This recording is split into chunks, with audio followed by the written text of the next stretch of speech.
Today's episode is brought to you by Viralcast, the first and only completely done-for-you podcast production service. Build new relationships, create a deeper connection with your database, and get exposure to new audiences. Here's how it works. You interview influencers in your market. You start building that new relationship. Then you take that valuable content and share it with your database. Your guest then shares the content with their list. Everybody wins. You get new relationships, you create a deeper connection with your list, and get exposure to new people that you would never have access to. And look, if you're currently mining your database with video, stop. Audio is the new reality.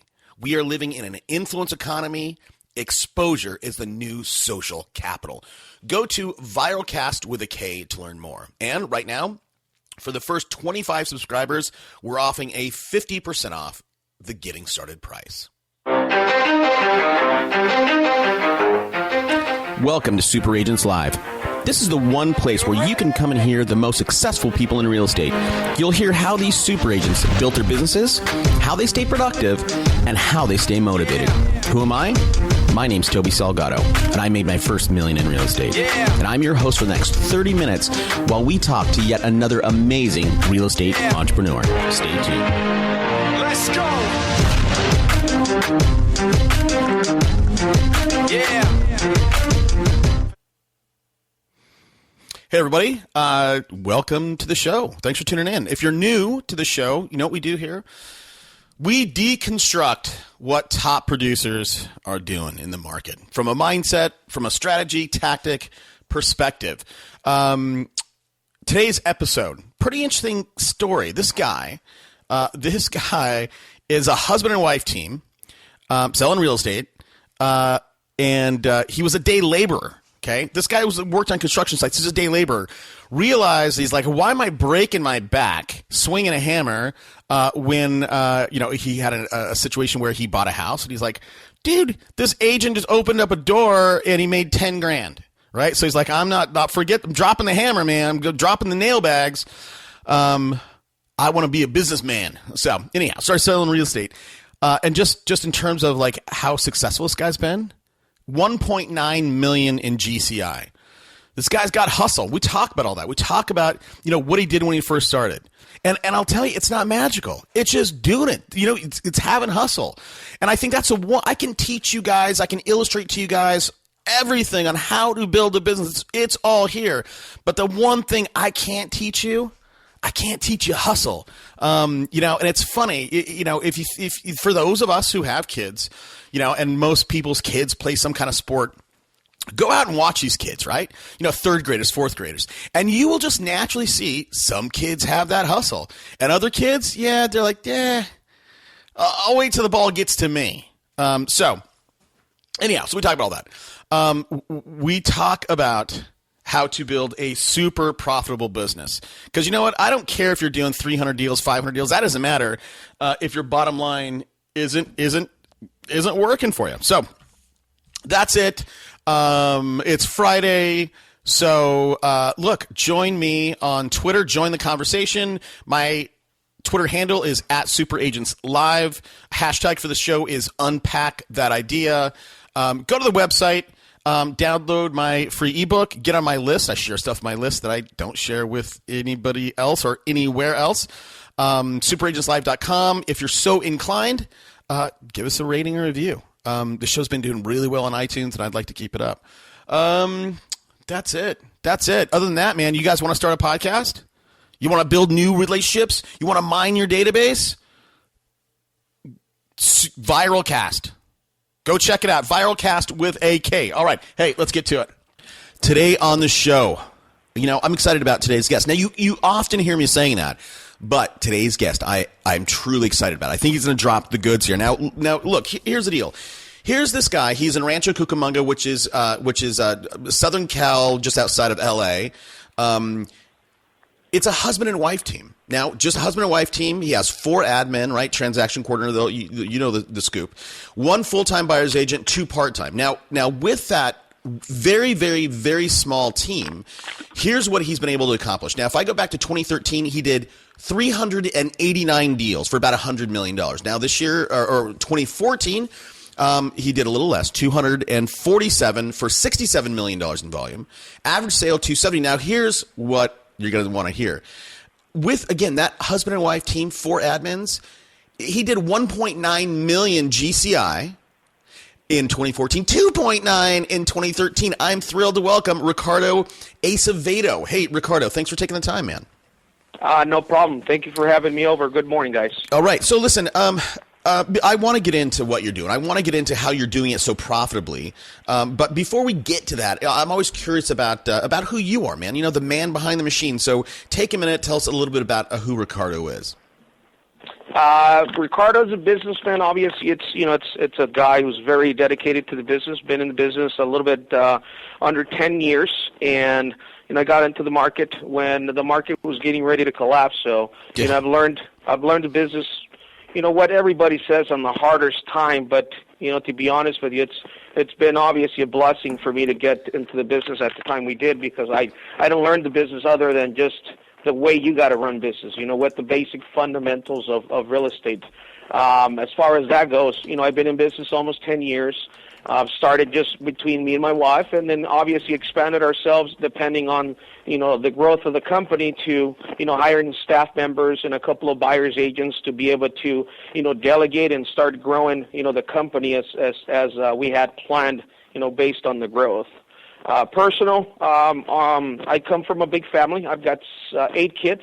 Oh my 7 God. boys, 1 girl, and I'm a very busy parent, a very busy dad also with our children and their personal activities as well. Okay. Well, first of all, your wife is completely outnumbered over there. Okay. What did you do? 10 years ago, 06, you got in at. I'm in San Diego, so we're not too far off. Here in Southern California, 06 was a good year. 07 started to see the decline. 08 was a disaster. So I want to talk about how you shifted and shimmied. But before we get there, man, what did you do before that? What did you do before you got into real estate? Nothing related to real estate. I used to be in the construction field, hard labor work. So you were a guy out there swinging a hammer. And you said enough of this, 110 degree, weather. You just started that. So you had no business background, you had no sales background, and yet you came out of the gate swinging. That is very true.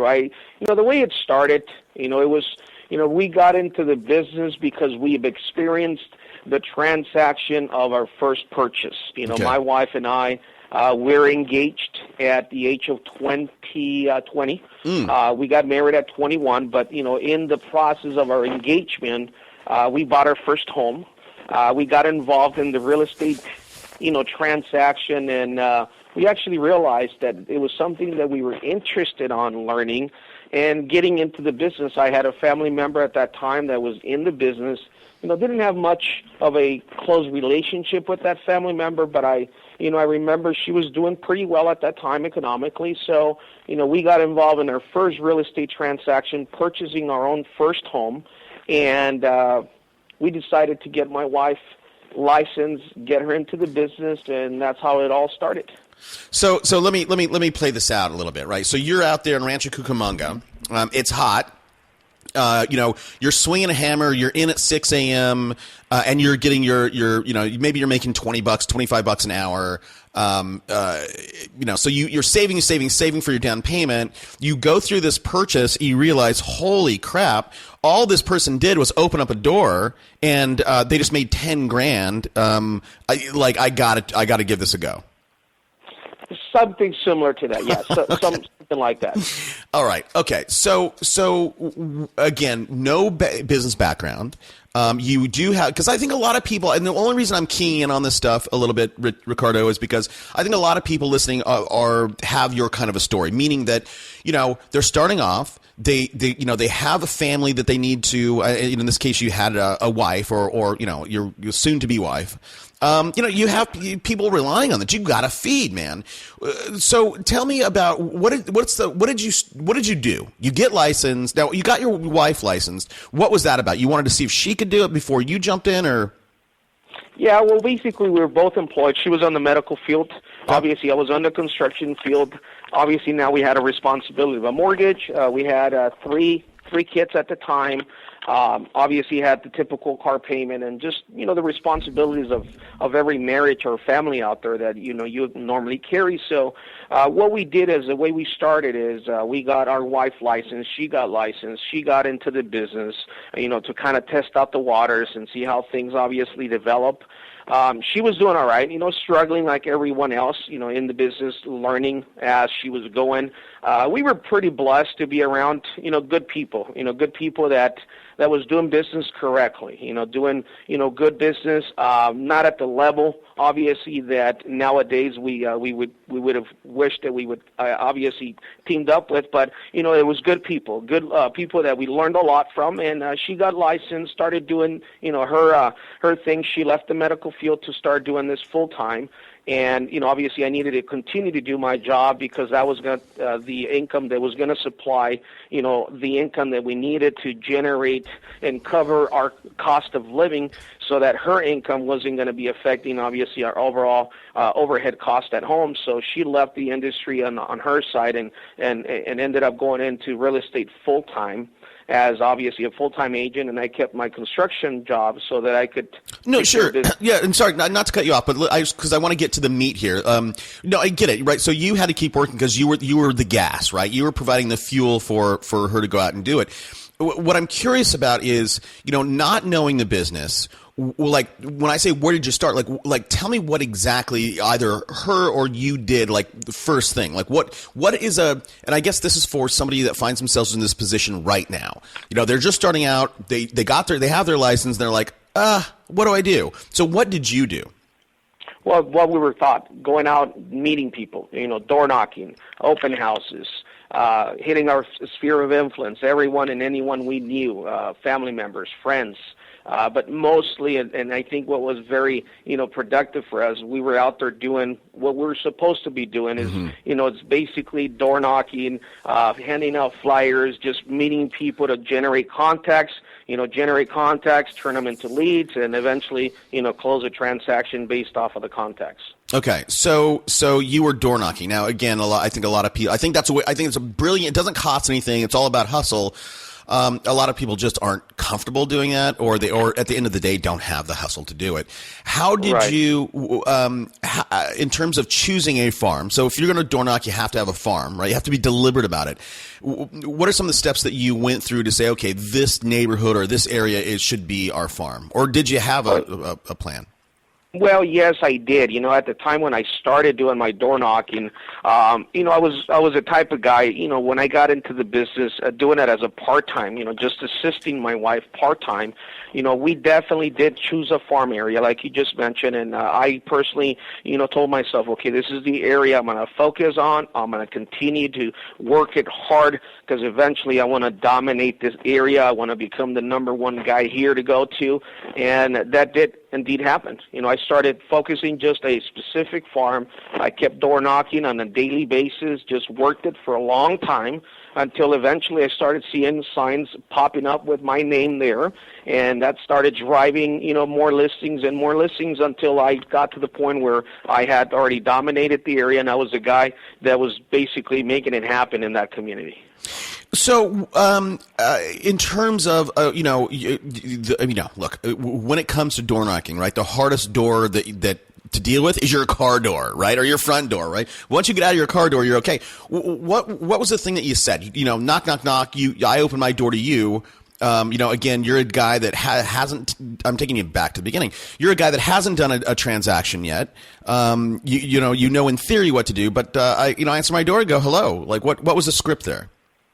Well, I went back to just the very basics. I asked a couple of the guys that was around, me in the office, and I would ask them what kind of script would I use. They were never the Mike Ferry or the Tom Ferries or the Tom Hopkins type of guys. They were not doing any coaching or anything like that. So, I obviously screwed up a lot of good contacts because of not being educated enough to know what to say. But, I would just use a very basic, as, I'm here knocking because I've got a listing or I'm looking for someone to buy or sell, and just, information about, the community itself, until I started getting more educated, start basically, getting myself more educated with information about, the appropriate, verbiage to use, the outline to use, and that took time. It was a learning experience, but I know I blew up a lot of good leads or got a lot of good contacts at the beginning because I wasn't, well trained or educated to know exactly what to say, and that's how I believe we all start. Sure. I mean, we've all heard the thing, fail forward. And I think just for the audience, I think what I'm taking away from this, Ricardo, is that, look, it's okay to go out and say, hey, I'm knocking in this area because I'm looking for some business. I want to help somebody, buy or sell. So I think that's okay. How long, with this very, very direct approach, how long did it take you before you got your first deal, whether that's a buy or sell? You know what? It happened very quick for me. It happened very quick. I was one of those guys. I started doing it part-time, and within my first 6 months part-time assisting my wife, I think we closed a little bit over 30 deals. So we actually did really, really well the first year, part-timers. It was just one of those things, man. It was something that was for me. I noticed I enjoyed it so much. I put a lot of passion, dedication, very enthusiastic. Just the right mindset about it. And let me tell you this, our business started, going and taking off pretty quickly, even though the market was challenging at the time we got in. It was not the greatest market based on everybody else around us and the feedback we used to get from people. Right. Even the same realtor that sold me my first home ran across me and my wife in the middle of a lending office, after, a few months or a year before, after we got the house from him, and he asked us, hey, what are you doing here? So we told him, we got license and we're in the business. His response was, oh, man, you came into the business at the worst time. I recommend you stop what you're doing and you go back to your job. And all I did is I just listened to the man because he was an older man, and I said, no, that's not me. I had a mindset. My mentality was, this is not going to happen to me. I have something I have to accomplish here. I have the drive. I have the wants, the desire, and the rest is obviously it's history. Sure. And look, and here's the thing, Ricardo, is if you would have went back to your construction job, chances are you would have been out of a job. Like in the next 12 months. Because based on the economy and everything that happened, that's very, very true. And I think there's something to be said for you not knowing any better, right? You got into this market that's the market that you know, and so you didn't necessarily enjoy that. While there's a lot of guys and girls who thought they were rock stars, from 01 to 06, and realized in 07 that they weren't. Okay, so you started knocking. It happened very fast for you. Now, you and don't be offended about if I say something but you not being a business guy and you maybe a little bit having a scarcity mindset. Did it take you a while, or was it difficult for you to realize, hey, I have to invest in my business and start doing typical marketing? Yes, I did realize that after I started. I think that's one of the first things I started doing. I was never afraid, to put money back into my business. And that's actually one of the first things I started doing is that once we started cashing in, I'm going to say not the first checks. I'm going to say probably after the 15th or 20th check I cashed in, having some reserves already and having some money aside. That's the first thing we started doing is basically investing right back into marketing pieces, whatever that was at that time, postcards or flyers, so that we can reinvest a portion of that income right back into the business. Because for me personally, in our area, there was a couple of guys that were doing really, really good, heavy hitters. So my mentality was, they were my role models. Those guys were people like, okay, one day I'm going to be just like those guys, if not better. And those guys used to really, pounded hard on the marketing side of it. So that's the first investment I started doing right into my business. It's the marketing pieces. Yeah. Well, okay. So okay, I want to get there, but I want to something you've said over and over again in this interview so far is, you said, "Oh, great people, like good people around me." Talk to us about the importance of surrounding yourself with good folks. Well, like-mind minds it's one of those things, you always hear from, the top producing people or from, those motivational speaker guys out there, is whoever you surround yourself with, that's the person you're most likely going to end up becoming. So, my whole thing was just surrounding myself with successful people and just basically trying to imitate what they were doing so that I could eventually become just like them or better than what they were doing. Now, did you ever grab any one of those people as a mentor? No, not necessarily. Interesting. I would approach, I would ask questions, and I was a very hands-on type of guy. I learned from my mistakes. I learned from going out and applying what I'm listening or what I was told to do, and that's what it came down to. Obviously, within couple of years after, I started doing some personal coaching, going to seminars, starting getting myself educated personally as far as becoming a better salesperson, how to utilize, obviously, scripts, what to say, what not to say, and basically started now investing into myself. Not into marketing, which that continued to happen, but now starting to invest into myself to become a better salesperson, to become a better me. Okay. So what was if you can remember, when did you have sort of an aha moment of like, oh wow, like this is the thing that if I change, it's going to change everything in my business?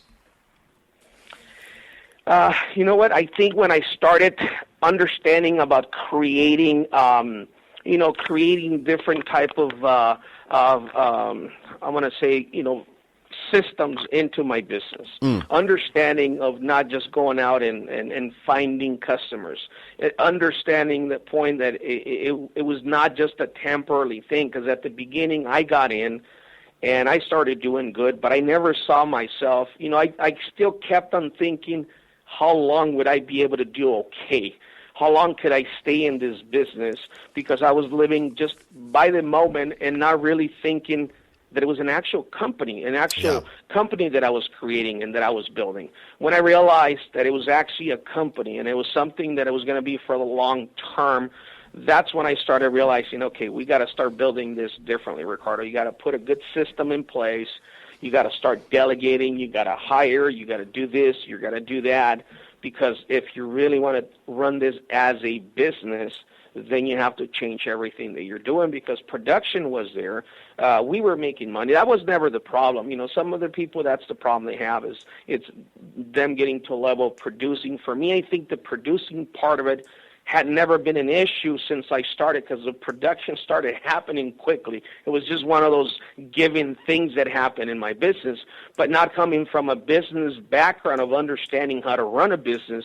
I think that's the challenging part about, getting into that mentality and learning, okay, we have to start doing this differently. We have to start creating systems. We have to start creating, obviously, putting the right people and start delegating. I used to run my operation, without an assistant. It was just me and my wife, and then we got to the point we were doing close to 100 deals, and we're like, okay, we started now doing those hires, hiring that personal assistant or the TC, and starting to build now a true team that was going to allow me to expand myself and grow it to the next level, because I had applied the right, people in place to be able to take my business to the next level.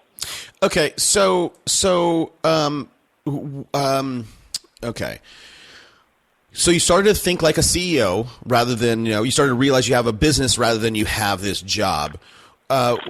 In terms of systems and processes, what were one of the first critical few that you put into place? Hiring a personal assistant. Okay. Having a personal assistant /TC /admin /everything, because the first hire I did, she was basically handling everything for me. You know, my TC, personal assistant, et cetera, et cetera. She was my main gal running pretty much everything and assisting us with everything. Okay, so your personal assistant, she was also a transaction coordinator. Okay, so that's a hire. That's like a structural thing that you put in place. Is there like an actual system? Well, talk to us about systems. Let's do it that way. What are some of the systems that you have in your company today that makes everything run like a machine?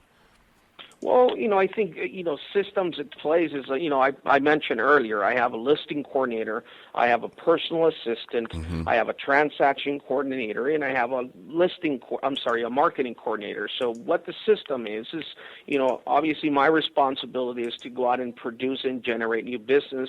And what happens is the minute either I get a listing or I get an escrow, obviously the file gets turned over to my staff.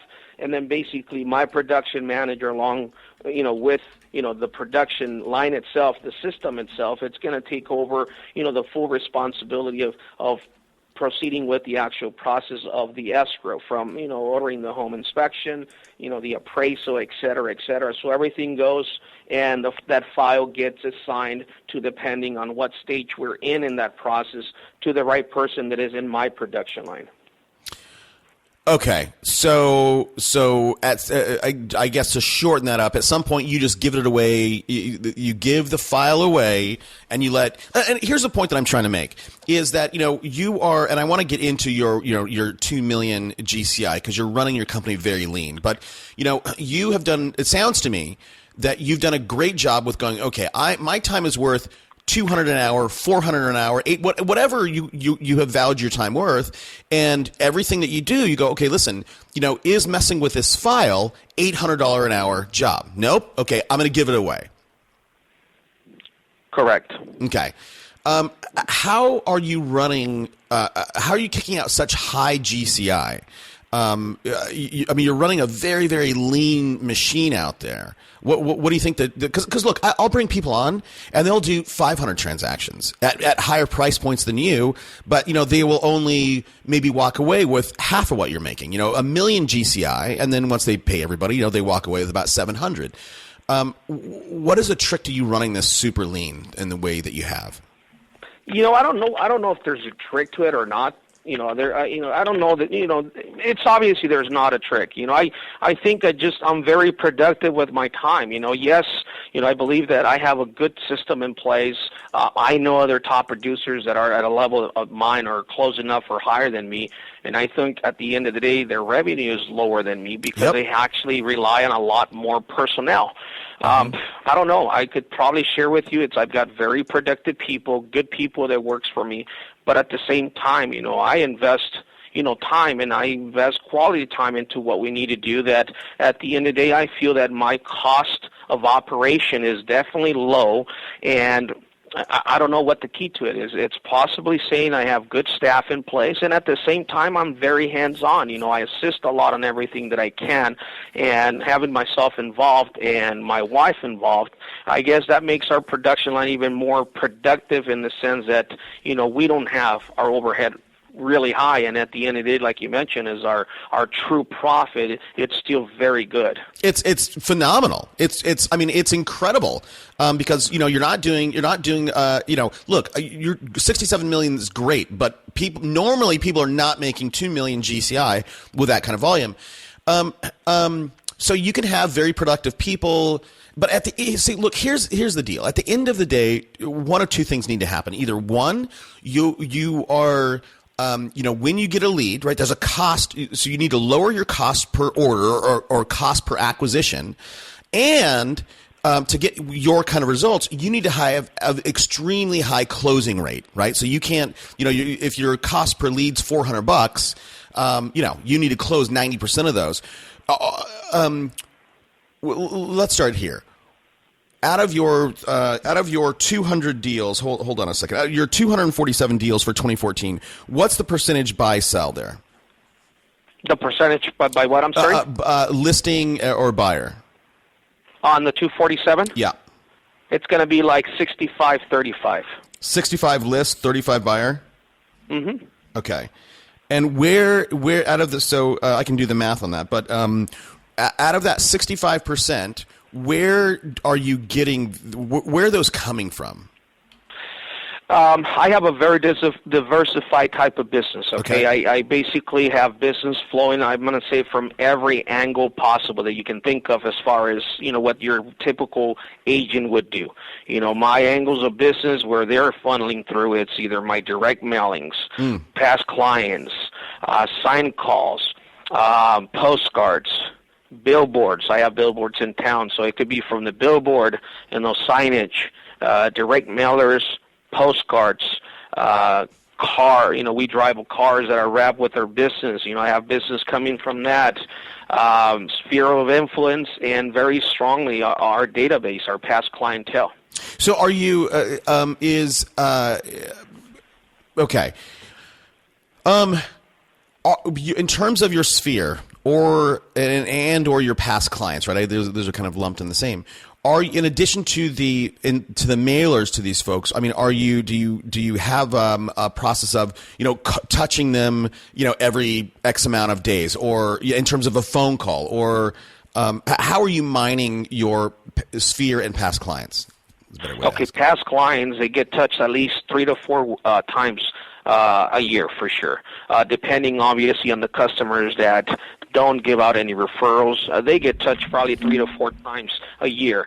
The ones that do send out referrals, they get touched once a month. And is this a phone call, or is this something you mail or email?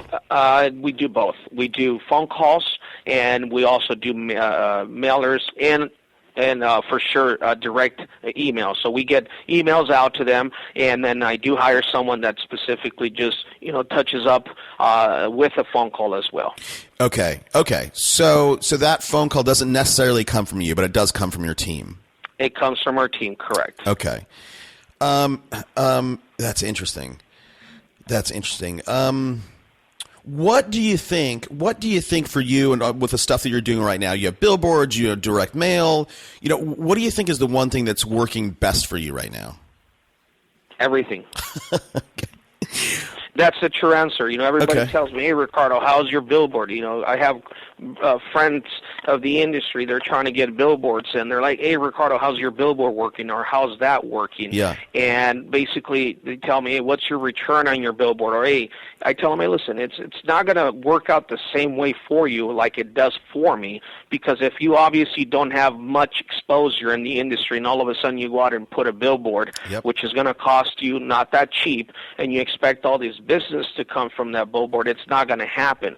For me, it's basically I've been on people's face for several years now through signs in our marketplace, through the baseball league where I have post and signage in the fields, from the cars that we drive, from the postcards and the mailer they received. Our image has been in the industry already pretty, steady and pretty actively for many years. So now you add a billboard or several billboards. Now you have funnel of business coming from multiple angles, and they may not call me from the billboard, but they've seen my billboard right off the freeway, and then they see me driving in town, and then all of a sudden they receive a postcard.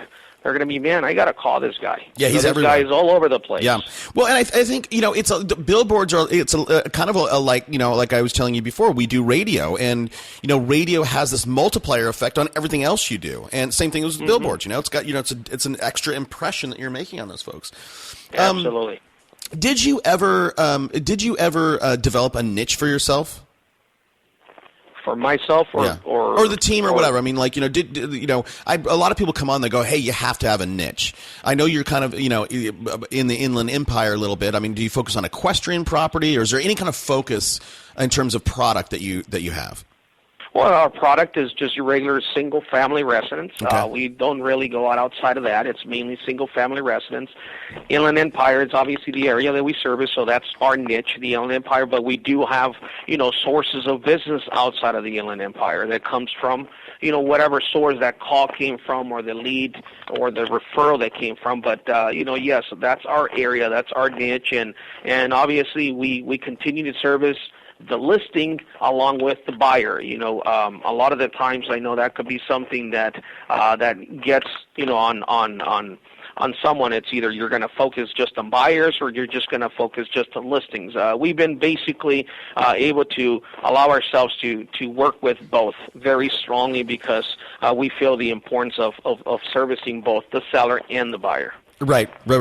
Now, did you ever? So let's say that you have somebody sees your billboard, they get your mail, and like I got to call. I'm thinking about selling. I got to call Ricardo. They call Ricardo. They list with you. Do you? And let's assume that's in your farm area. Do you do open houses? Have you found that effective for you? Yeah, we actually have done multiple open houses, and we continue to do open houses. For us, they've been very productive. Everybody has different mentality or different opinion about open houses. For me personally, we have been doing open houses since I started in this business, and we're still actively doing them, and they do have been a very productive source for us. Okay. Yeah, and so just in terms of just tactics, you have a listing, you're going to have an open house. Is there any kind of a process that you go through to promote this open house? You know what? When we have time and time allows us, we do send out obviously flyers notifying of our open house. But I think what has been more productive for us is we go out very out on our appearance, on our showing of the open house, in the sense that we installed a lot of open house signs. We try to make noise. We try to show presence by showing enough enthusiasm and enough signage. We go all out on our signage. We do a lot of signs, a lot of exposure, just to try to drive in as much as traffic as possible. Yep. Do you Okay, so you don't, in terms of a system, so you don't necessarily have a checklist. Okay, we're going to do an open house. We're going to mail it. I'm going to have my assistant or my VA call. No, because the volume is high. And a lot of times it's hard. You got so many. You got 3, 4 open houses or 2 open houses this weekend or 3, and they're just so constantly happening that it's really hard to catch up and do a specific system as far as doing this, doing that for every single listing, because it's really hard to keep up with the volume itself. Got it. Okay.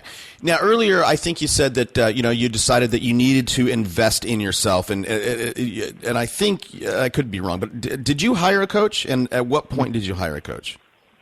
To be honest with you, I can't remember exactly at what point, but I know I must have been probably 2.5, 3 years into the business, and I decided to, I didn't know much about it. I started going into a few seminars here and there, started learning about coaching and all that good stuff, and I got enrolled into a coaching program that was very, very beneficial and productive for me.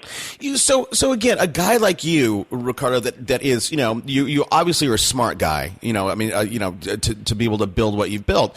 And you're a guy with a lot of hustle. What does coaching do for a guy like you? Coaching does, I've always been very driven. Do I need someone to help me, obviously, with motivation and driven? Probably not. I think what coaching did for me, it just helped me understand on how can I be more productive with my time. Leveraging myself, breaking down my day, creating a plan, putting an agenda together, just being more productive and creating systems to be more productive. The hustle was always there and it's still there.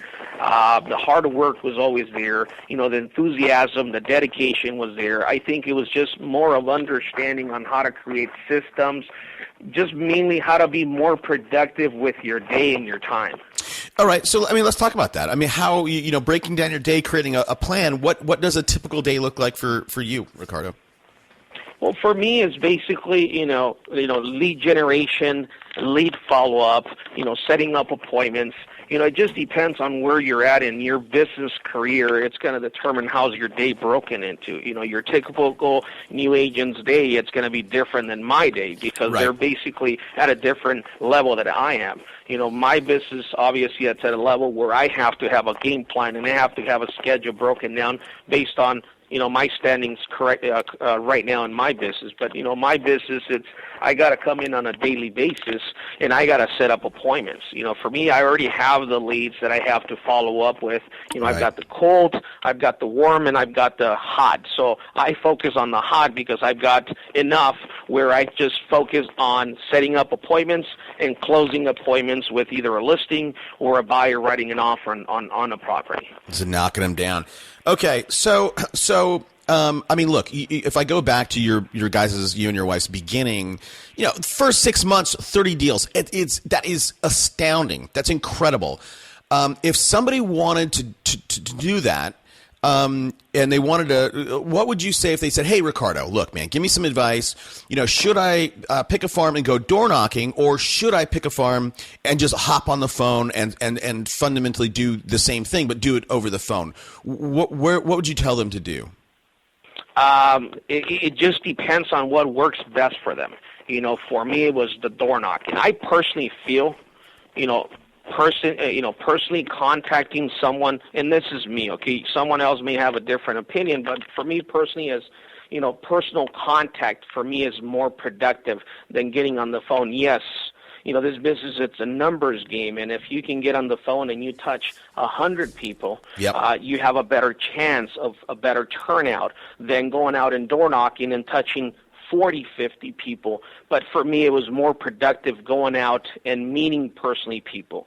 For some of the crowd listening, they may not, that might not be the most productive thing for them. They have to really probably figure it out what best works for them, but either one of the two. But you have to focus on either doing one of the two and that you're consistent about it. And I think that's the biggest challenge that people has in this industry, because I try to teach new agents coming in. I'm trying to put them into a system, into obviously doing this on a day-to-day basis. And where I see the biggest challenges coming from them is they're non-consistent on whether it's the door knocking or whether it's the phone calling.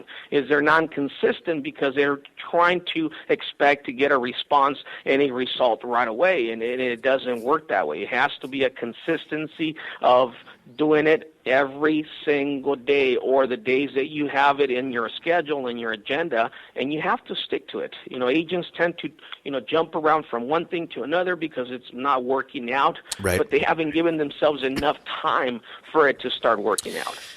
Absolutely. I couldn't agree more with that.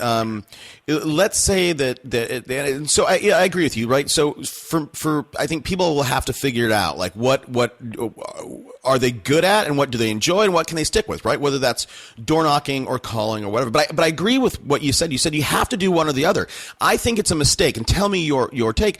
I see too many newer agents, and they go, "Oh, look, social media is everything. I'm going to, that's where I'm going to spend my time because I like it. I'm going to spend time on Facebook and I'm going to get deals from there." What would you say to that person who wants to start, but they don't want to start with either one of the things you just recommended, which is call or door knock? I'm not too big on social media, okay, and I think that's one of the avenues that I'm trying to get myself more educated and more involved. But I truly believe that if it's not broken, why try to fix it, right? My business has been working the way it's been working. I'm not big in social media. I have not focused or dedicated myself too much into social media because I'm not, the technical type of guy. I run a very simple but effective business. Now, do I personally believe on social media and all of that? Not necessarily, because it hasn't been my business model. It hasn't been, the avenue that has personally helped me out. Do I think it works? Yes, it does. But for someone that is starting, I don't think that's the avenue that you should focus on. I think once you're getting yourself going, yes, it's definitely good and a good avenue, I believe. However, if you want to focus yourself just in social media and all of that good stuff, and you anticipate to start doing, 10, 12 deals a year, do I personally feel it's going to happen out of that? I personally don't. Yep. Can it be an avenue for additional exposure? Yes.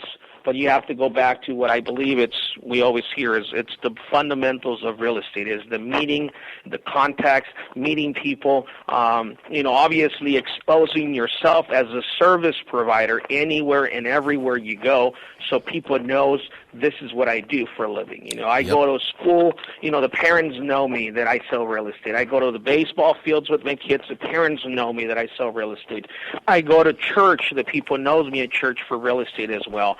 I go to the gas station, I'm wearing my name badge, or I'm driving my vehicle. Everywhere I go, business goes with me, and I've gone to that point where my business is so blessed that business approaches me now. I don't go out and look for business.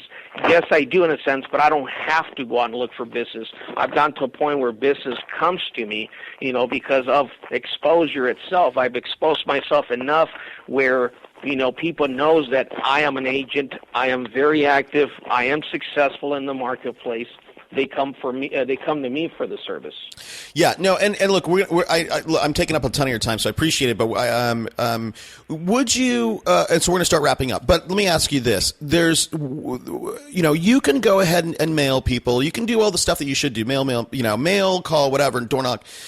I think when you get to a point, and I want to get your take on this, when you get to a point where like radio, for example, I'm going to tie this into your billboards, but radio, when you start doing radio, like all of a sudden, like you're legit in everybody's mind, right? Hey, look, Ricardo's doing radio. This guy is credible. He's real. He's an expert, right? He's successful. Did you, when you did your billboards, right? I have to imagine all of a sudden people go, that Ricardo's real, right? He has credibility in the market. Did doing that like very credible move of getting a billboard, did you see like, again, a bump in credibility or is that when people started to more approach you? I feel yes, and I did notice it. That's why I went from 1-2 billboards that I started to multiple billboards. And yes, I did saw the difference on, you mentioned credibility, and exposing myself even to the higher level, because if we had a consumer on the fence trying to determine should I call this company or should I call the Acevedo team, then that might have pushed them to say, okay, I'm getting off the fence. I'm calling this guy. Yeah. He's got a few billboards. If he can afford billboards, I mean, he's got a legitimate business. Right. Right. I totally agree. And I think the other thing that it speaks to is that, hey, Ricardo's going to treat me right because this guy's here to stay, right? He's not some fly-by-night guy that's selling real estate part-time. This guy's real. So, okay, listen, Ricardo, I always ask my guests for a book recommendation. And I didn't tee you up for this. I probably need to be better about that. But here's the setup, and hopefully you read. I'm an aspiring agent. I have $25. What book should I go buy today? What book? You know what? I'm not a good book reader, and a lot of people says, "Really, Ricardo, you don't read that much?" I said, "No, I'm a lazy reader. I don't like reading." But the book I've read multiple times is, I believe, it's $1 Million Real Estate Agent. From Keller, the guy from Keller Williams, I believe. Gary Keller. Yeah, Gary Keller. So I've read that book multiple times, and I believe that book, gave me a lot of understanding on putting systems together, which I already was part of the training and coaching I took before that. But just that kind of just also reiterated the importance of even if you don't have a team, if you're still just a person that is running just a solo business itself, you're not an actual team, you're still going to need a team eventually for whatever production, you want to get yourself into whatever level you want. So that book was very, productive for me. Yep, and I think and look, that's a common one on this show, and that's okay. But I think with people going back to 33 touches, right? It's just some very tactical stuff. And look, everybody out there in the audience, if you haven't read Gary's Millionaire Real Estate Agent book, that's something you have to read. And look, you can get a free copy on us. Just go to audibletrial.com/superagentslive and get a free copy. Now, look, here's the, I'm assuming that you're not done yet, right? You want to grow, and I'm sure that you're going to be doing 500 deals sooner or later.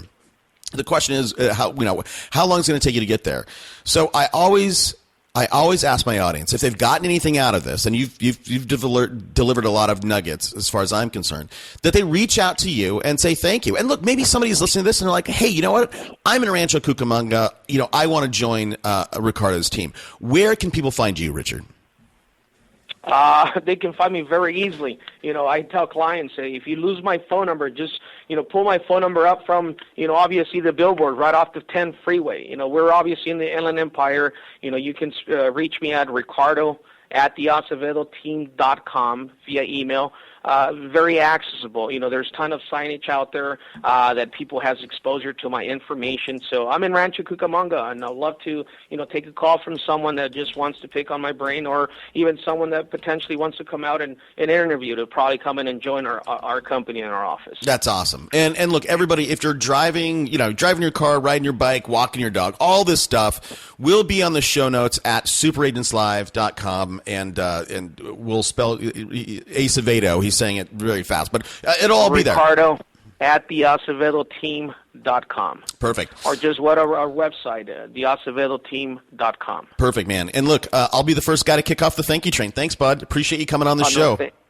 Thank you for having me over. It was a pleasure. All right, let's keep in touch. Thank you. See you, bud. This show is produced by me, Toby Salgado, with help from our research team and production done by Viralcast. If you're building a team and want to make sure you're doing it the most efficient way, reach out to Corcoran Coaching. They coach 83 of the nation's top producing teams, and for our listeners, they'll give you a free business evaluation. Send an email to Bubba at CorcoranCoaching.com and let them know I told you guys to call. Let's go. Yeah. For those of you that want to know what we're all about, it's like this, yo. This is 10% luck, 20% skill, 15%